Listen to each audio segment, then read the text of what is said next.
Sveicināti! Šodien parunāsim par metāla karkasa krēslu.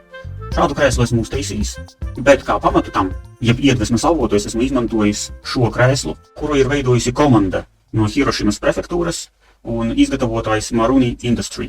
Ideja, ko viņi ir ielikuši šajā krēslā, ir diezgan fascinējoša. Krēsls īstenībā ir metāla karkas, kuram apkārt ir koka ārējā kārta.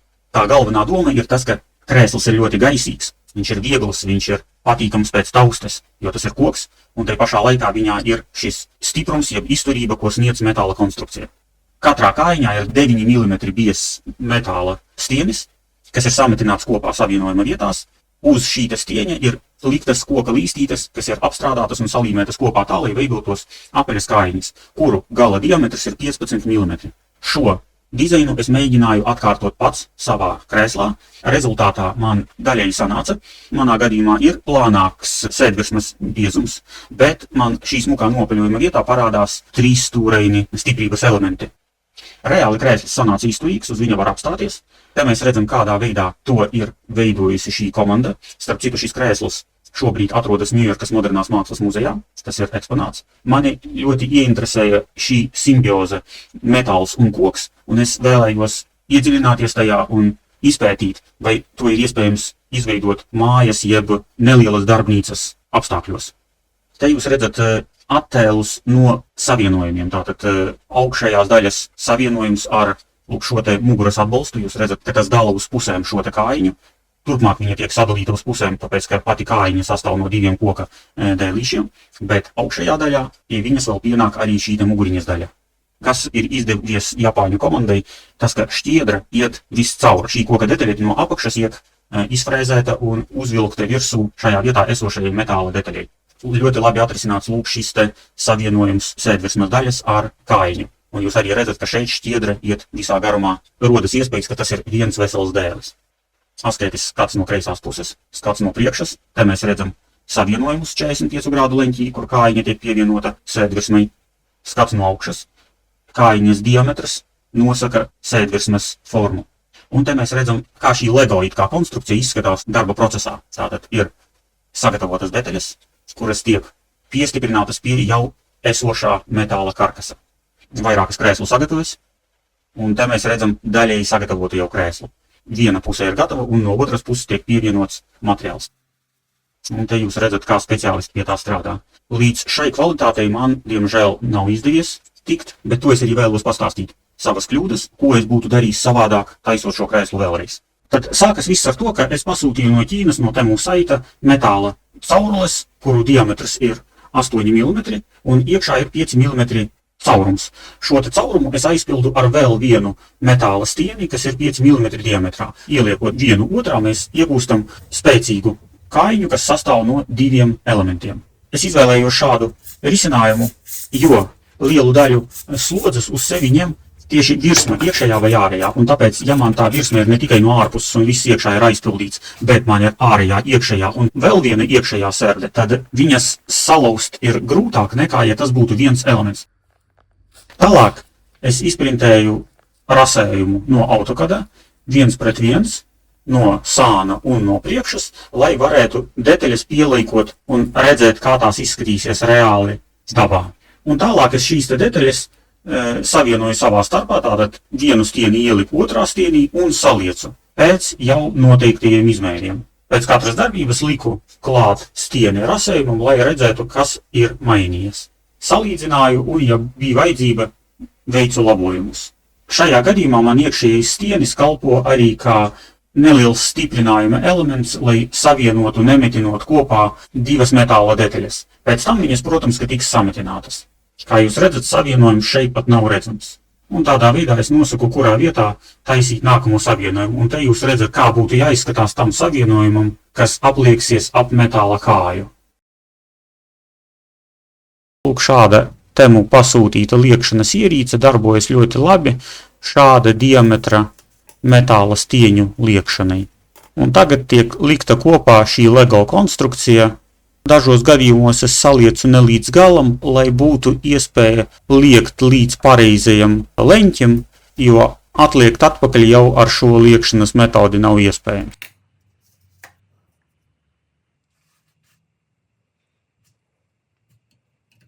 Un tad sākas metināšanas darbs. Visi šie metāla stieņi ir 50 cm gari, tāpēc vieta, kur kājiņi savienojas ar sēdvirsmu, ir smuks liekums, bet 5 cm tālāk man ir metāla metināts savienojums. Būtībā tas, ko es daru metinot, tas ir izkausēju ārējo metāla trubu un aizpildu to vietu ar vienlaidu metālu, lai viņa turētu. Šī man arī bija pirmā metināšanas pieredze, tāpēc man sanāk daudzas vietas, kur pēc tam vajag pamatīgi strādāt ar slīpēšanas disku.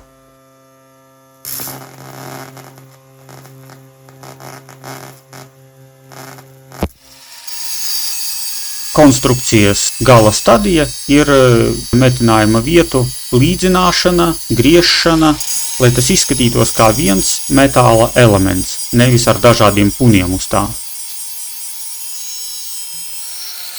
Vienā vietā man kājiņas garums bija par īsu, un man nācās dažus centimetrus pielikt klāt, un pēc tam vēl dažus milimetrus pieaudzēt klāt ar šķidru metālu, lai panāktu, ka krēsls stāv stabili uz 4 kājām. Nu, un beigās arī, protams, šīs kājiņas apvīlēšana tā, lai viņa būtu viena biezuma platuma un labi ievietotos koka karkasā. Un šitā izskatās savāktais krēsls ar savienojumiem. Pagaidām viņi izskatās diezgan haotiski, bet es esmu licis vairāk savienojumu, lai izturētu slodzi, ko dod cilvēka ķermenis, vai lai uz tā krēsla varētu apstāties kājām. Šajā rasējumā jūs redzat, kā tiek savienots sēdvirsmes perimetrs, un kas ir vēl svarīgāk, lai kājiņas neļurkātos, lūk šie te 2 sarkanie elementi, kas ir griezumā no sāna, tiek taisīti no metāla un tiek iemetināti, dodot krēslam papildus stabilitāti, lai tas nešūpotos. Muguriņai tiek izmantots 3 mm bieza nerūsējošā tērauda plāksne. Tā ir pabeigtā metāla konstrukcija, kuru jau var sākt apaudzēt ar koku. Krēsla galā no augšas redzams iekšējais stieņa diametrs, lūk šajā momentā es sapilinu tur maksimāli daudz epoksīda sveķu, tik cik lien iekšā. Nākamais posms ir metāla karkasa uzlikšana uz papīra un apvilkšana vienkārši ar zīmolīti. Tad, kad tas ir gatavs, šo te papīru es izmantošu kā šablonu frēzēšanai. Un nākamais šo te metālu kājiņu iestrāde buka jeb dižskābarža stieņos. Šeit ir jābūt diezgan precīzam frēzējumam. Un šos stieņus sākotnēji es gribēju ņemt no Temu, bet viņi ir tikai 20 cm gari. Lai būtu smuks stienis visā garumā, es aizgāju uz depo un paņēmu visvairāk deformētos koka stieņus, jo deformētie koka stieņi man deva to diametru, kas ir vajadzīgs kājiņas un muguriņas izliekumam. Priekšējām kājām es izvēlējos taisnus koka stieņus.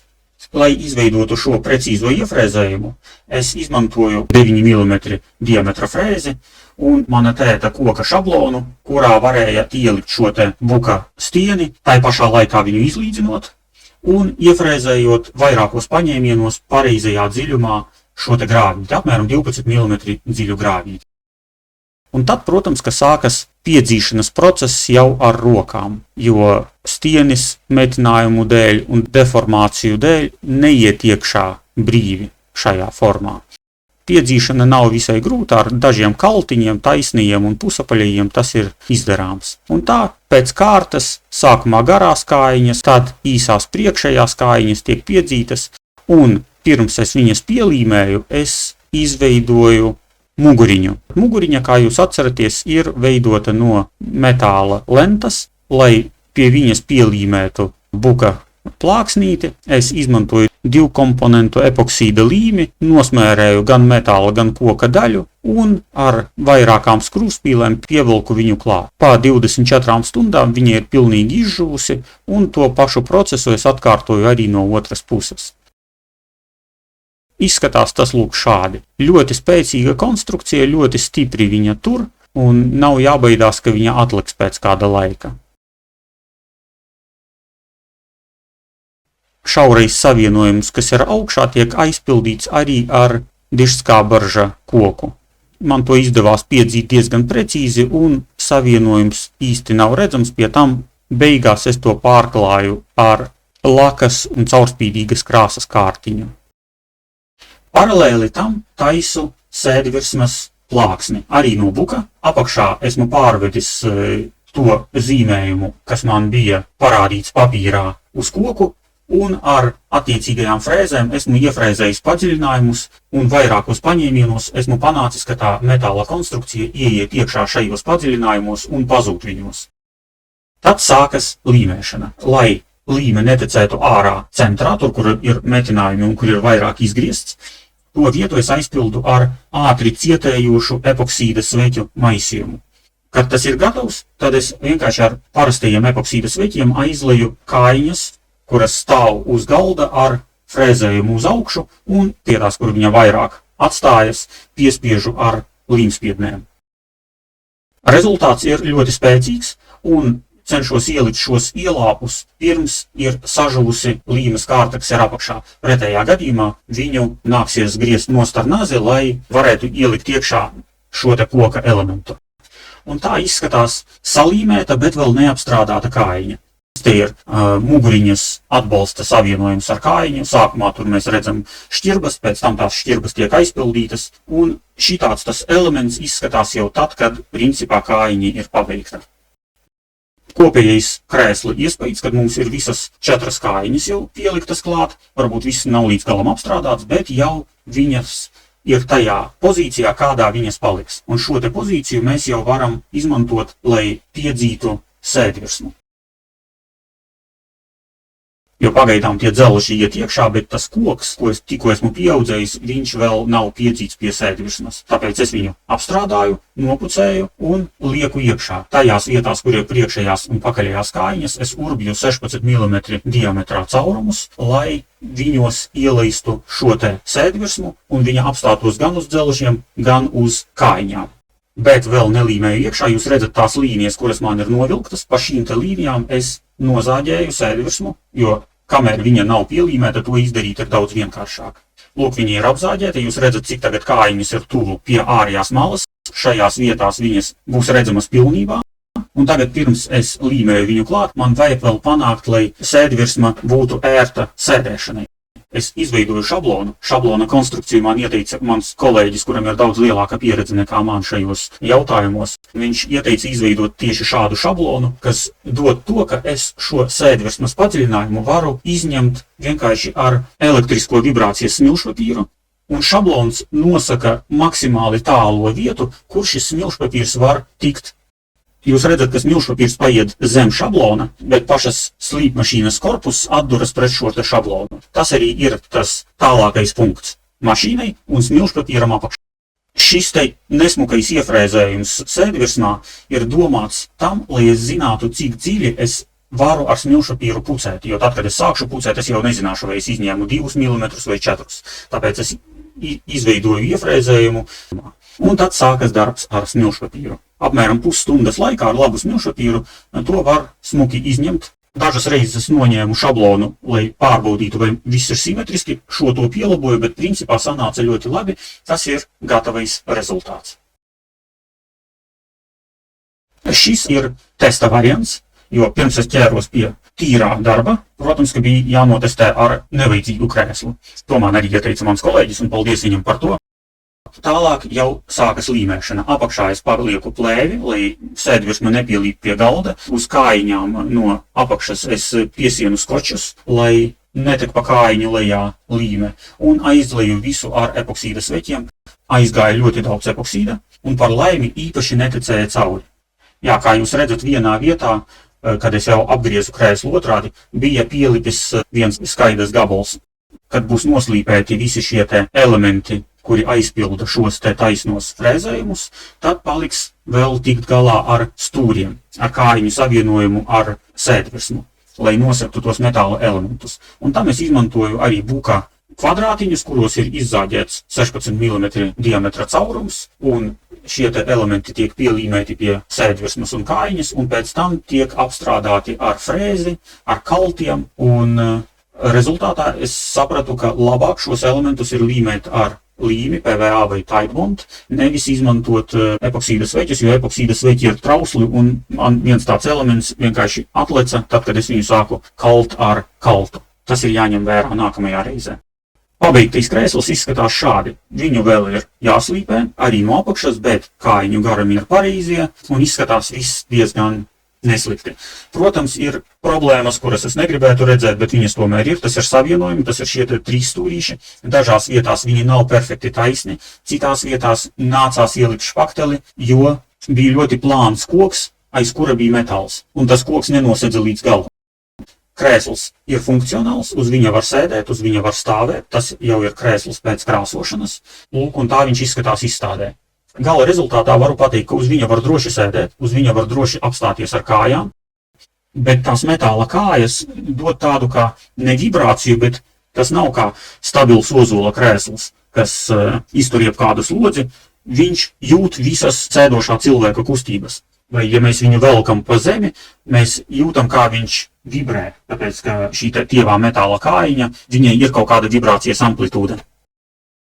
Tomēr man ir prieks, ka viņš ir funkcionāli izmantojams, es pats viņu izmantoju mājās jau gadu, un nekādu problēmu es viņā neredzu, izņemot to, ka es neriskēju šūpoties uz pakaļējām kājiņām, kā mēs to darām parasti uz krēsliem.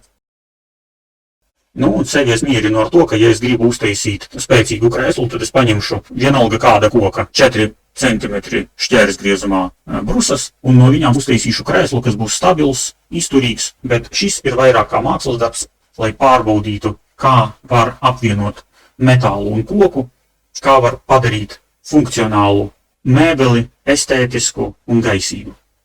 Paldies par uzmanību, labu dienu!